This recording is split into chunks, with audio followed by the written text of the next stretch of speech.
జై శ్రీరామ్. శ్రీ గణేశాయ నమః. శ్రీ సరస్వత్యే నమః. శ్రీ గురుభ్యో నమః. శ్రీ సీతారామ లక్ష్మణ భరత శత్రుఘ్న పరివార సమేత సువత్సలాసహిత శ్రీ ఆంజనేయ స్వామియే నమః. మాతృదేవోభవ పితృదేవోభవ. మా వీడియోని వీక్షిస్తున్న ప్రేక్షకులందరికీ కూడా శ్రీ హనుమద్ గాయత్రి జ్యోతిష్యపీఠం నుంచి ఆ ఆంజనేయ స్వామివారు సంపూర్ణ ఆయురారోగ్యైశ్వర్యాలను ప్రసాదించాలని చెప్పి ఇంతకుముందు నా వీడియోస్ చూసిన చాలామంది కూడా ఎంతోమంది ఫోన్ల ద్వారా వారి సమస్యలు తెలుసుకుంటూ ఉన్నారు. అయితే ఎక్కువ మంది కూడా చాలా యువత ఫోన్ చేస్తున్నారు. చాలా సంతోషకరమైన విషయమే. కాకపోతే వీళ్ళు ఏదైనా చదువు గురించో ఉద్యోగం గురించో ఉన్నత స్థానం గురించో అడుగుతూ ఉంటే చాలా ఆనందదాయకంగా ఉంటుంది. ఎక్కువగా కూడా ప్రేమ వ్యవహారాల గురించి అడుగుతూ ఉన్నారు. అయితే అది నేను తప్పు అనేది మాత్రం అనను. కాకపోతే మీరు అడిగేటప్పుడు మీరు ఒక్కసారి ఆలోచించండి. మీరు ఏ వయసులో ఉన్నప్పుడు ఇలాంటి స్టేజ్ని తీసుకుంటున్నారు, మీ కెరియరు, మీ భవిష్యత్తు, మీ స్థితిగతులు మీరు ఆలోచించుకున్న తర్వాత మీరు ఈ లవ్ మ్యారేజెస్ అనే విషయానికి గురించి మీరు ప్రోత్సహించుకుంటే బెస్ట్ అని నా యొక్క అభిప్రాయం మాత్రమే. ఎందుకంటే చాలామంది చెబుతున్నారు, సార్ మీ 7 సంవత్సరాల నుంచి ప్రేమించుకుంటున్నాం, మధ్యలో ఈ మధ్య డిస్టర్బెన్స్ అయ్యి ఒక 2-3 నెలల నుంచి అమ్మాయి మాట్లాడలేదో అబ్బాయి మాట్లాడలేదో లేకపోతే ఇంకోటనో లేకపోతే రకరకాలుగా అసలు ఒక్కొక్క విషయం వింటూ ఉంటే నిజంగా ఇలాంటి వాళ్ళు ఉన్నారా అని చెప్పి నేను ఈ వీడియోల్లోకి వీటిలోకి వచ్చాక నాకు ఈ ఫోన్ల ద్వారా తెలుస్తూ ఉంది. అంటే మీరు చేసేది నేను తప్పు అని అయితే అన్ను. కాకపోతే మీరు కౌన్సిలింగ్ చేసుకోండి. నేను ఏదైనా ఒక జాతకం చెప్తే కేవలం కౌన్సిలింగ్ లాగానే ఉంటుంది. ఎందుకంటే నేనేమి జ్యోతిష్ శాస్త్రంలో పండితుని కాదు. నేను ఎంఏలు బిఏలు డిగ్రీలు దానిలో నాకేమీ లేవు. అట్లానే నేను వేద పురాణాలు ఇలాంటివి కూడా నేనేమి చదువుకోవాలా. నేను నార్మల్గానే ఓన్లీ 10th క్లాస్ వాడిని. కాకపోతే నాకు దైవ బలం వల్ల వాక్శుద్ధి వచ్చింది. మనిషిని చూడంగానే చెప్తా. అందుకనే నాకు ముఖము చూసి జాతకం చెప్పబడినాను. అంతకుముందు వీడియోలో మీరు చెప్పారు కొంతమంది.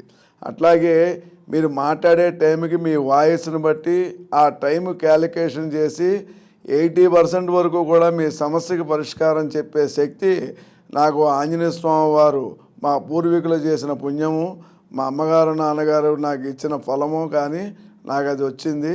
దానివల్ల నాకేమది గొప్పతనం కాదు. ఎందుకంటే దానిని నేను ఎంతవరకు ప్రజల్లో ఈ తెలుగు రాష్ట్రాల్లో మినిమం ఎంతమందికి ఉపయోగించగలుగుతానో ప్రయత్నం చేస్తున్నాను.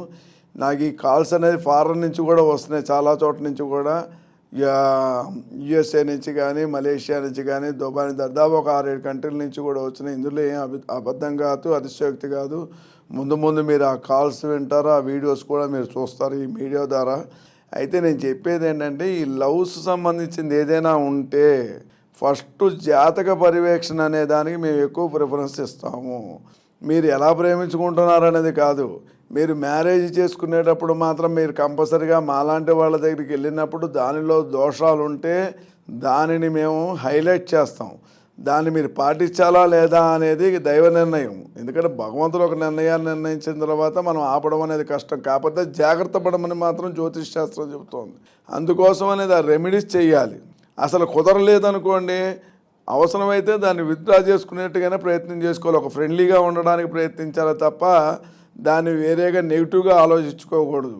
ఎందుకంటే రీసెంట్గా నాకు ఒక వివాహ విషయం గురించి వచ్చింది. 7 సంవత్సరాల పాటు వాళ్ళు ప్రేమించుకున్నారు.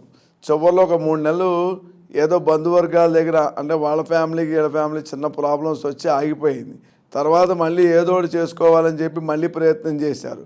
సరే వివాహ ముహూర్తం దాకా వచ్చిన తర్వాత ఒక ఇబ్బంది కలిగి మళ్ళీ ఆగిపోయింది. అప్పుడు ఏదో అనుమానం వచ్చి నా దగ్గర చూపించడానికి వాళ్ళు ఫోన్ ద్వారా నన్ను అడిగారు. వాళ్ళ జాతక పర్యవేక్షణలో చూస్తే అసలు ఆ అబ్బాయి స్థానంలో కళాత్ర దోషం అనేది ఉంది. ఆ దోషం ఉన్నప్పుడు ఏమవుతుందంటే అది లైఫ్ లాంగ్ కూడా ఏదో రకమైన ఇబ్బంది పెడుతూ ఉంటుంది. అంటే నమ్మకం ఉన్న వాళ్ళ గురించి చెబుతున్నానండి. ఏమవుతుంది, పూర్వకాలంలో ఇవన్నీ జాతకాలు చూసారా, అవి చూసారా, ఇవి చూసారా అంటారు. అయితే వీటికి అన్నిటికీ నేను చెప్పేది ఒకటే రెఫరెన్సు. ఏంటయ్యా అంటే మనకి తెలియని టైంలో ఆ భగవంతుడు మనని ఆపద నుంచి కాపాడుతాడు. కానీ మనకి ఇంత విజ్ఞానం పెరిగిన తర్వాత భగవంతుడు మనకు జ్యోతిష్ శాస్త్రం అనే దాన్ని ప్రతి ఒక్కరికి కూడా తెలిసే విధంగా వేద పండితుల ద్వారా తెలియజేస్తున్నప్పుడు మనం తెలుసుకోవాలి. ఈ సృష్టిలో ఉన్న 84 లక్షల జీవరాశులు ఒక్క మనిషియే విజ్ఞానపరవంతుడు. ఇది తప్పు, ఇది ఒప్పు, ఇది కష్టం, ఇది నష్టం అని తెలిసిన వ్యక్తి కాబట్టి మీరు చేసే ఏ పనైనా సరే జాగ్రత్తగా ఆలోచించి చెయ్యండి. మీరు మ్యారేజ్ చేసుకోవాలనుకున్నప్పుడు ఎప్పుడు లవ్ మ్యారేజ్ చేసుకోవాలంటే జీవితంలో స్థిరపడ్డాం, ఇక భాగస్వామిని ఎంచుకోవాలి అనుకున్న టైంలో మీకు అనుకూలమైన వ్యక్తులు తగిలినప్పుడు ఒకసారి రిఫరెన్స్గా నార్మల్గా అయినా జాతకం చూపించుకొని మన జర్నీకి వీళ్ళు సెట్ అవుతారు అనుకున్నప్పుడు మాత్రమే మీరు చక్కగా అలా కొంతకాలం సాగించినా కానీ ఎటువంటి అభ్యంతరం లేదు అని చెప్పి నా అభిప్రాయం. దాన్ని మీరందరూ కూడా ఏకీభవిస్తే ఇలాంటి సమస్యలు ఎవరికి కూడా ఉండవని చెప్పి నేను ఈ మీడియా ద్వారా మీ అందరికీ కూడా తెలియజేస్తున్నాను. జై శ్రీరామ్.